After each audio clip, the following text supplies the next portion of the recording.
the heart of our ability to communicate effectively with the public, and we do appreciate that. Just a bit of a couple of updates we would like to share with you. As I made it known last night, the city of New Orleans has declared an emergency.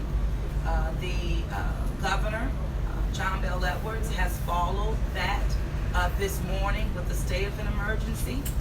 This allows us to move forward with avoiding any types of issues that may present themselves for the city of New Orleans addressing the controlled demolitions of the site. We were gathered this morning with the family members where we did have a private memorial ceremony on the rooftop of 1201 Canal Street.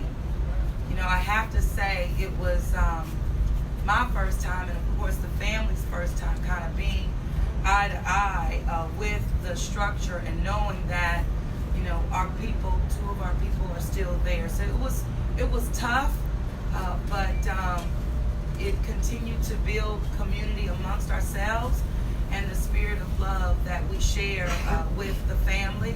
And of course, our deepest sympathy and condolences. And this was one step that the city has taken, but we will continue to stand by our families as they go through not only the grieving process, but just the process all together. I'm going to turn it over now to our Chief Tim McConnell, who remains the lead on this matter at this time. Chief? Thank you, Madam Mayor, and as the Mayor stated, thank you to you folks for helping us keep people informed. It's critical that people know what's going on, and now it's kind of crunch time, and you're going to hear from Director Colin Arnold of NOCEP about how important that is, that we need y'all at this point. The operational side of this, you see the cranes moving. We're in the tough part now, right? Making it happen, putting people back in danger, putting them up in that crane. Our enemy right now is the weather. We just talked about the three real risks we face was each of those cranes and at the wall that's unstabilized. Now we face weather, and we are working as fast as possible that conditions will allow, weather conditions and safety. Our goal is to get this done as quick as possible. The engineers are letting us know that they can go 15 minutes after they're finished and it's safe. That means what you're going to start hearing about is evacuation zones, but literally that's how fast we're working, and immediately when they're done, we're going to be ready to go. We anticipate that being sometime tomorrow morning about noon. But this is not something we have control over. You know, we got weather coming in, and that dictates how long they can be in that bucket. Safety, not how long, but when they can be in that bucket. Winds pick up too high, and obviously they're much higher at those elevations. It slows us down. But I do want people to understand we are on the fast track, and I'd like to believe near the finish line of getting those cranes down and making our community much safer. So, you know, help us get the word out to everyone, because that'll help us be able to go off faster. If we get it done and the engineers say we're ready to go, and if we don't have a safe perimeter, that slows us down and puts people at risk. So we appreciate your cooperation. Thank you. Colin Arnold. Sorry. We have not used the word positive at least since Saturday. If there is a somewhat positive, this tropical event has tracked more east as it has gone. We are not in the tropical storm warning area. It's the mouth of the Pearl River to Grand Isle, not including New Orleans. Having said that, it can't be a complete positive because we're still looking at potentially, you know, winds 20 to 25 miles an hour with higher gusts, according to the National Weather Service. We're aware of that. We are cautious about that, and we'll continue to monitor that. We'll say that Wednesday night we had some gusts down here that we were reporting up to 40 miles an hour.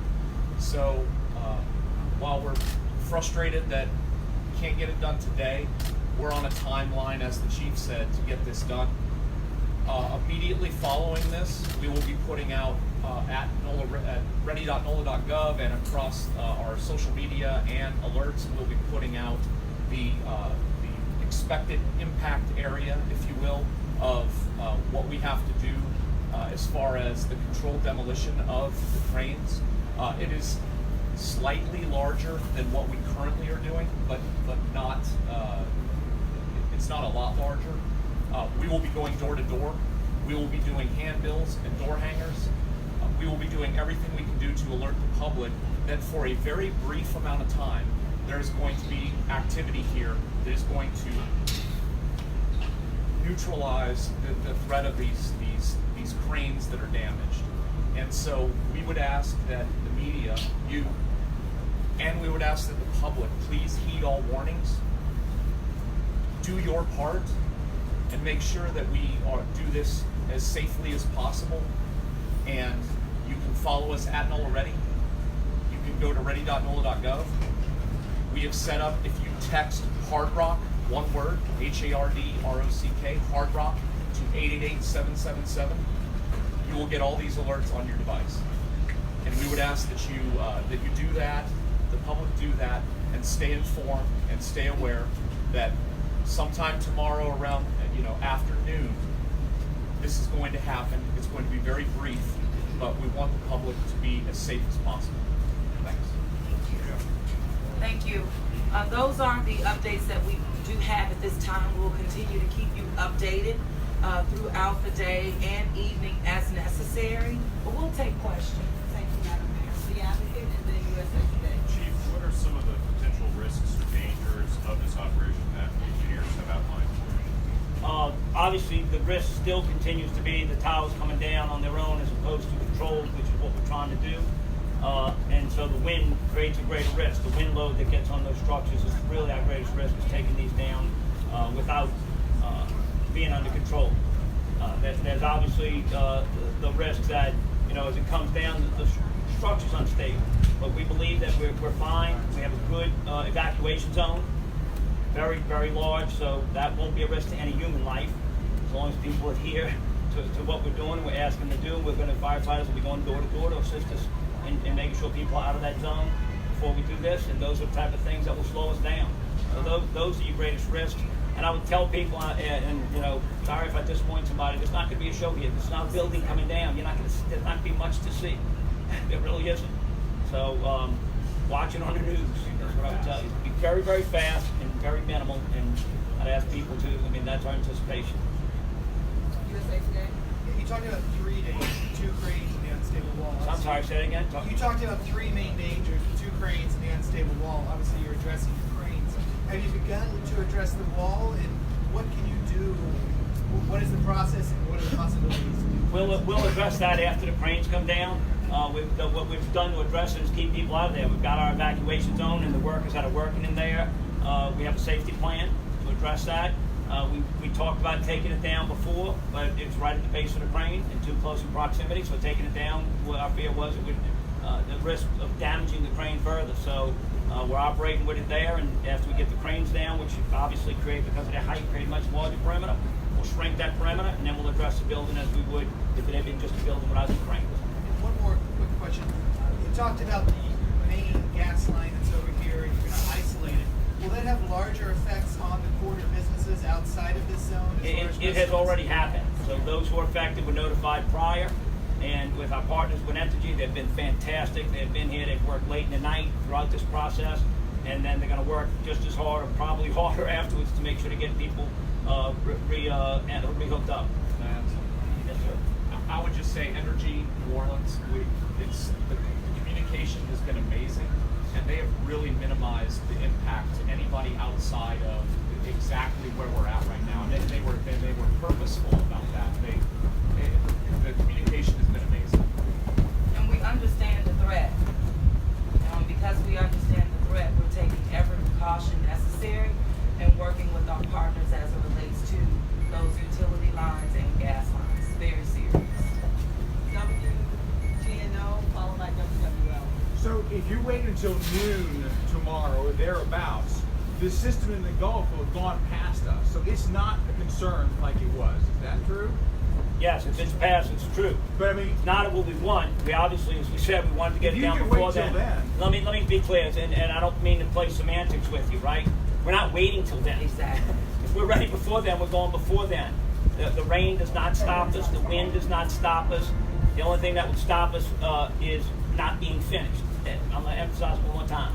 15 minutes after they're ready, after they've put their last charge on the thing, 15 minutes after that, and it's safe, meaning people have listened and they're out of the evacuation zone, we will do it.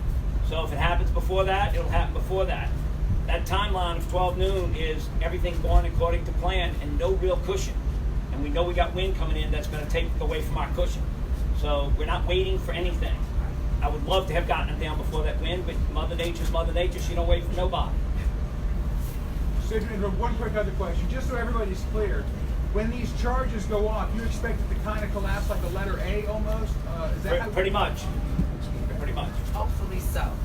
I mean, just like we can't control that either. The engineers are doing the best work possible as it relates to where they activate the cranes in order to get the fall effect that we're looking for.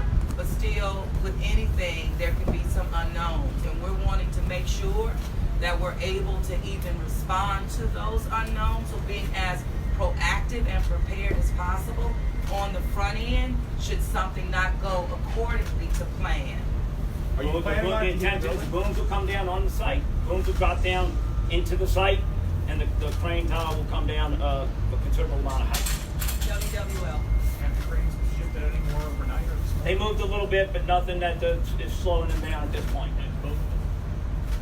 Both of them moved a little bit, but you know they're kind of swaying, which is that's your worst fear actually. You know, is that moving back and forth, now rubbing on the building. And so we're working as fast. I can't say it enough. We're working as fast as possible. Is there any concern about when the cranes do collapse and come down, they'll be falling onto some of that structure that's already collapsed? Is there any concern about more of that falling? Obviously, that's why we have an evacuation zone. Yeah, we'll absolutely, we're concerned about that. That's a part of like the unknown, but we're prepared to handle that. AP and then engineering today. And yesterday, it sounded a bit like you thought the towers might come down today, like end of business today. Did it just? Was there anything that particular that figured into the change of timeline? Just Everything. Well, that though, you the said. engineers, as they did finally get up there and get eyes on it and everything, you know, there's different. I'm not one of the experts on these explosives, but where they had to place them and everything, things, you know. Trust me, these folks are working as fast as possible. I cannot tell you, we meet repeatedly during the day as to progress and why isn't it moving faster. Same question you're asking, we're asking with a little bit more force. Why is it not moving faster, and what is holding you up? And you know that they're working. Trust me, they've been on the ground. They're out here late at night. They're up all night, so they're working very, very hard. And They understand the gravity of this too. I mean, we've developed, I think, a pretty close relationship with these engineers, and they completely understand the gravity of this and the unpredictability of this situation. And they have called this, even in their realm, unique. To have a building collapse with 2 damaged cranes, this is a very, very dangerous situation. Two bodies still on site. That remains a priority as well. So after phase 1, the next step is searching and extracting our people from the building. We're hoping to be able to do that and then move forward with phase 2. So thank you all so much. Actually, that was my question. What necessitated the need for additional time? But is that going to create more risk? it does, and I you know, I'm trying not to go on too long about it, but you know, they're the ones that informed us of the risk, and the longer it goes on, the more at risk they are. So they have the same impetus we have. It's their job to get them down, and the more that crane sways, the weaker it gets, and they're next to it. We're not. So they have a motivation to get these down as quick as possible themselves. Thank you all. Thank you so much.